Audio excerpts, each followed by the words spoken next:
살이 찌는 진짜 이유. 인슐린 저항성 완전 정복 이화. 왜 살이 찌는가? 살이 찌는 것은 위지력 문제가 아닐 수 있습니다. 잠깐 솔직하게 여쭤볼게요. 지금까지 다이어트 몇 번이나 해보셨나요? 한두 번이 아니실 거예요. 작심하고 시작해서 며칠은 버티다가 어느 순간 무너지고, 그러다 다시 다짐하고 또 무너지고, 이 패턴 반복되지 않으셨나요? 그리고 마음 한켠에는 이런 생각이 자리 잡혀 있는 분들도 계실 거예요. 나는 위지력이 약해서 살을 못 빼는 거야. 조금만 더 참으면 될 텐데 나는 왜 이걸 못하지? 그런데 오늘 저는 여러분께 좀 불편할 수도 있는 이야기를 하나 드리려고 합니다. 여러분이 살을 못 뺀 건 위지력이 약해서가 아닐 수 있어요. 처음부터 싸움의 판 자체가 잘못 짜여 있었던 거라면 어떨까요? 여러분은 지금까지 다이어트를 얼마나 덜 먹느냐 윗싸움으로 알고 계셨을 거예요. 그런데 사실 우리 몸은 여러분이 모르는 동안에도 조용히 끊임없이 저장이라는 명령을 실행하고 있었을지 모릅니다. 왜 그런 걸까요? 왜 어떤 사람은 많이 먹어도 살이 안 찌고 어떤 사람은 물만 마셔도 찐다는 말을 할까요? 왜 굶어도 살이 안 빠지는 경험을 하게 되는 걸까요? 왜 나이가 들수록 이전보다 훨씬 쉽게 살이 붙는 걸까요? 오늘 영상에서는 그 이유를 조금 다른 각도에서 들여다보려고 합니다. 살이 찌는 것은 단순히 많이 먹어서가 아닐 수 있어요. 우리 몸 안에는 지방을 저장하도록 만드는 시스템이 있고, 그 시스템이 어떻게 작동하는지를 이해하면 다이어트를 바라보는 관점 자체가 달라집니다. 끝까지 함께 가볼게요. 인간은 원래 살이 찌도록 설계되었다. 우선 이 질문에서 시작해 봅시다. 우리 몸은 언제 만들어졌을까요? 지금처럼 편의점이 24시간 열려 있고, 배달 앱으로 음식을 시킬 수 있고, 냉장고에 먹을 게 가득 찬 세상을 기준으로 만들어진 게 아니에요. 우리 몸의 설계도는 수만 년 전에 완성된 것입니다. 그 시절 인류는 어떻게 살았을까요? 오늘 사냥에 성공하면 먹고 실패하면 굶었어요. 열매가 익은 계절엔 먹을 게 있었고 겨울이 오면 구하기가 훨씬 어려웠습니다. 언제 다음 식사를 할 수 있는지 아무도 몰랐어요. 이런 환경에서 살아남으려면 어떤 능력이 필요했을까요? 먹을 수 있을 때 최대한 많이 먹고 그걸 몸 안에 저장해두는 능력이 필요했습니다. 지금 배가 불러도 남은 에너지를 지방으로 바꿔서 몸에 비축해두는 것. 그게 바로 생존 전략이었어요. 예를 들어볼까요? 여러분이 다음 달 월급이 들어올지 안 들어올지 전혀 알 수 없는 상황이라면 어떻게 하시겠어요? 지금 돈이 좀 생겼을 때 최대한 저축하지 않겠어요? 쓸 것도 쓰되 나중을 위해 최대한 아껴두려고 할 거예요. 우리 몸도 정확히 그렇게 작동합니다. 음식이 들어오면 이게 마지막 식사일 수도 있어. 남는 건 저장해 하고 명령이 내려지는 거예요. 이게 수만 년간 인류가 살아남을 수 있었던 이유 중 하나입니다. 그러니까 여러분의 몸이 지방을 저장하는 건 여러분을 괴롭히려는 게 아니에요. 여러분을 살아남게 하기 위한 설계인 거예요. 문제는 그 설계가 만들어진 시대와 지금 우리가 사는 시대가 완전히 달라졌다는 데 있습니다. 지방은 원래 적이 아니라 생존 장치였다. 지방이라는 단어를 들으면 어떤 느낌이 드세요? 아마 많은 분들이 부정적인 이미지를 먼저 떠올리실 거예요. 없애야 할 것, 보기 싫은 것, 건강의 적. 그런데 사실 지방은 원래 우리 몸에게 가장 소중한 자원 중 하나였습니다. 지방은 몸 안의 배터리예요. 음식을 못 먹는 상황이 며칠씩 이어질 때 몸은 저장해둔 지방을 꺼내서 에너지로 씁니다. 그게 없으면 뇌도 움직이지 못하고 심장도 버티기 어려워요. 또 추운 환경에서는 체온을 유지하는 데 지방이 도움이 되고 중요한 장기를 보호하는 쿠션 역할도 합니다. 여성의 경우에는 임신과 수유를 위해 일정량의 지방이 반드시 필요하기도 하고요. 우리가 지금 이 세상에 존재한다는 것 자체가 지방을 잘 저장한 조상들 덕분이라고 할 수도 있어요. 가뭄이 왔을 때, 기근이 닥쳤을 때, 긴 겨울을 버텨야 했을 때 지방을 잘 쌓아둔 사람들이 살아남았고 그 후손이 우리거든요. 이걸 이해하면 다이어트를 바라보는 관점이 조금 달라집니다. 살이 찐 것은 여러분의 몸이 잘 작동하고 있다는 증거이기도 해요. 다만 그 작동 방식이 현대 환경과 맞지 않게 된 것뿐입니다. 그런데 현대 사회는 완전히 달라졌다. 자, 그럼 다시 현실로 돌아와 볼까요? 지금 우리가 살고 있는 환경을 한번 솔직하게 들여다봅시다. 아침에 눈 뜨면 어떻게 되나요? 일어나서 커피 한 잔, 거기에 달달한 무언가를 넣습니다. 출근길에 편의점 들러서 빵이나 삼각김밥 하나 집어들고요.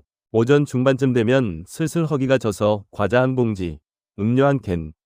점심은 밥에 반찬, 밥 먹고 나서 달달한 디저트나 아이스 아메리카노. 오후 3시쯤 되면 또 뭔가 입에 넣고 싶어지고, 저녁은 또 밥 먹고 나서 텔레비전 앞에서 과자 한 봉지. 자기 전에 출출하면 야식 한 번. 어때요? 너무 익숙하지 않으세요? 이게 특별히 폭식을 하는 분들의 이야기가 아닙니다.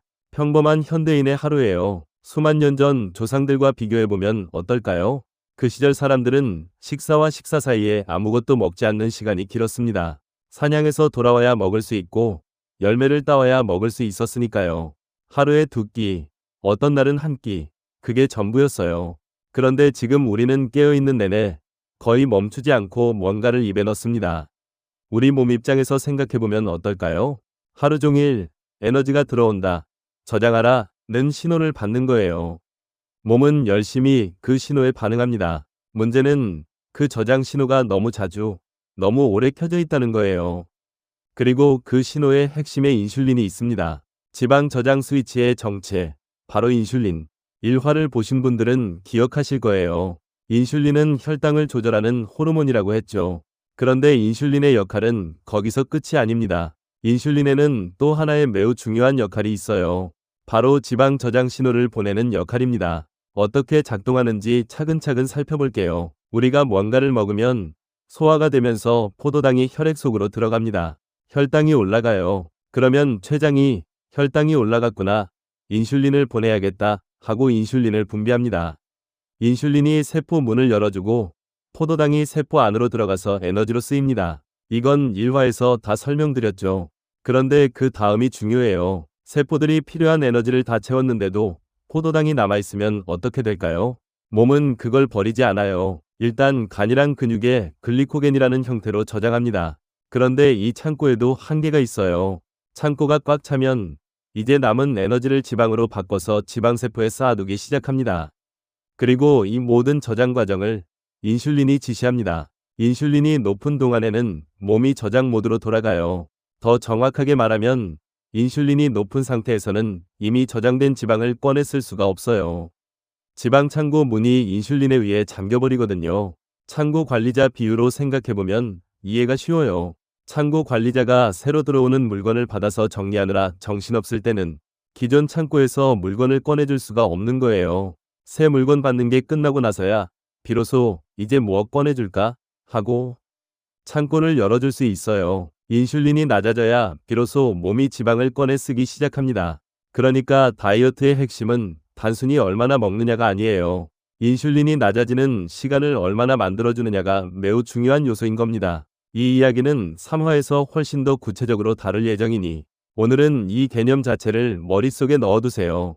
적게 먹어도 살이 안 빠지는 이유.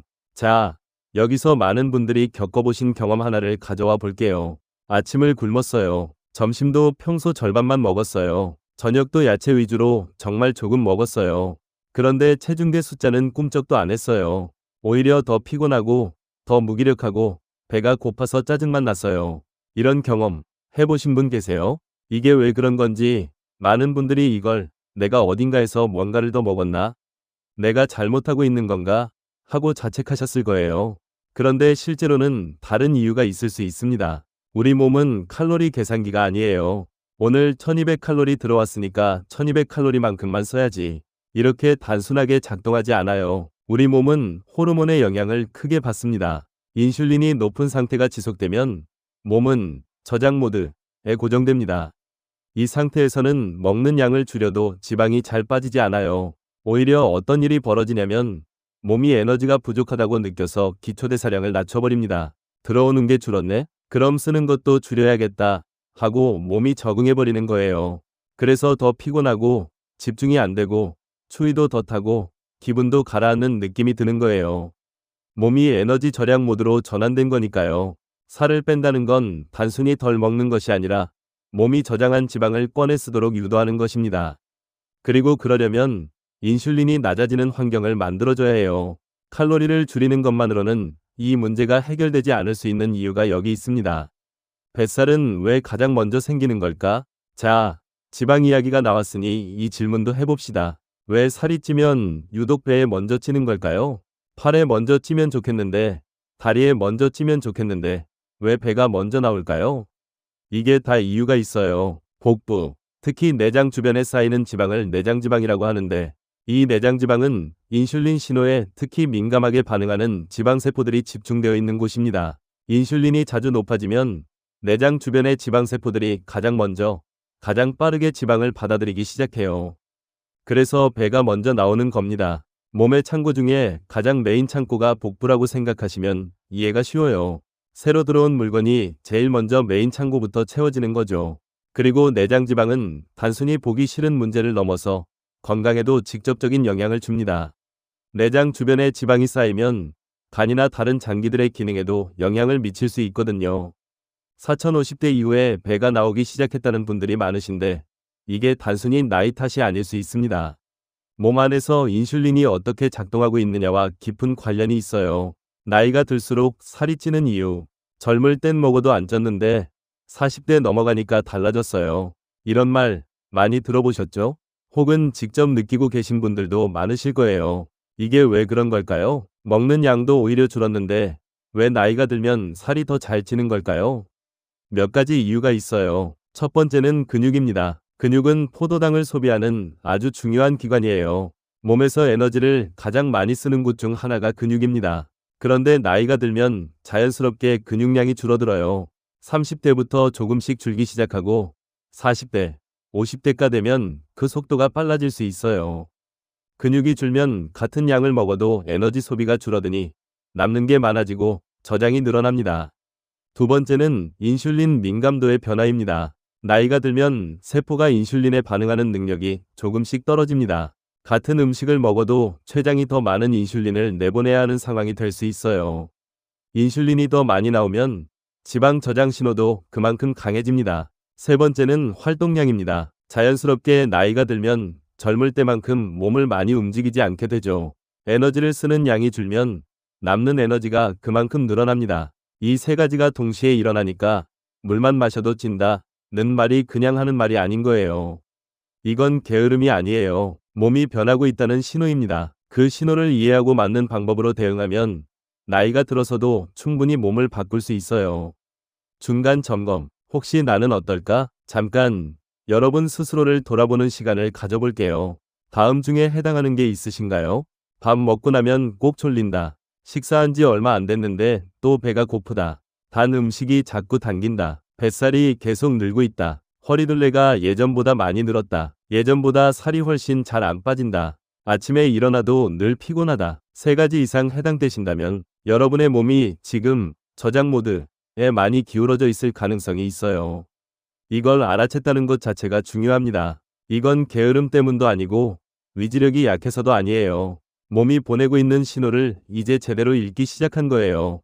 오늘의 핵심 정리. 오늘 이야기한 것 5가지로 정리해 드릴게요. 첫 번째, 우리 몸은 원래 저장하도록 설계되었습니다. 이건 생존을 위한 설계예요. 몸의 잘못이 아니에요.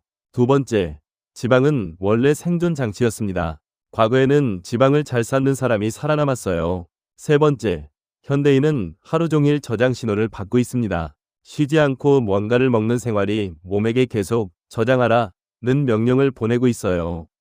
네 번째, 인슐린은 지방 저장과 직접적으로 연결된 호르몬입니다. 인슐린이 높은 상태에서는 지방이 잘 빠지지 않아요. 다섯 번째, 살이 찌는 것은 단순히 의지력 문제가 아닙니다. 몸 안의 호르몬 시스템을 이해하는 것이 훨씬 더 중요해요. 오늘 이 5가지 꼭 기억해 가세요. 그렇다면 이런 질문이 자연스럽게 생기실 거예요. 인슐린이 지방 저장과 관련이 있다는 건 알겠어요. 그런데 왜 어떤 사람들은 인슐린이 정상적으로 작동하지 않는 걸까요? 왜 몸은 점점 더 많은 인슐린을 요구하게 되는 걸까요? 그 상태가 오래되면 몸에 어떤 일이 벌어지는 건가요? 그게 바로 인슐린 저항성입니다. 다음 영상에서는 드디어 이 시리즈의 핵심, 인슐린 저항성이 정확히 무엇인지를 본격적으로 다룹니다. 인슐린 저항성이 생기는 과정, 그게 우리 몸을 어떻게 바꿔놓는지, 그리고 내가 인슐린 저항성이 있는지 어떻게 알 수 있는지까지 구체적으로 이야기해 드릴 거예요. 지금 여러분의 몸 상태가 왜 이런지 퍼즐 조각이 맞춰지는 느낌을 받으실 분들이 꽤 많으실 거라고 생각합니다. 다음 영상 꼭 놓치지 마세요. 오늘도 끝까지 함께 해주셔서 감사합니다.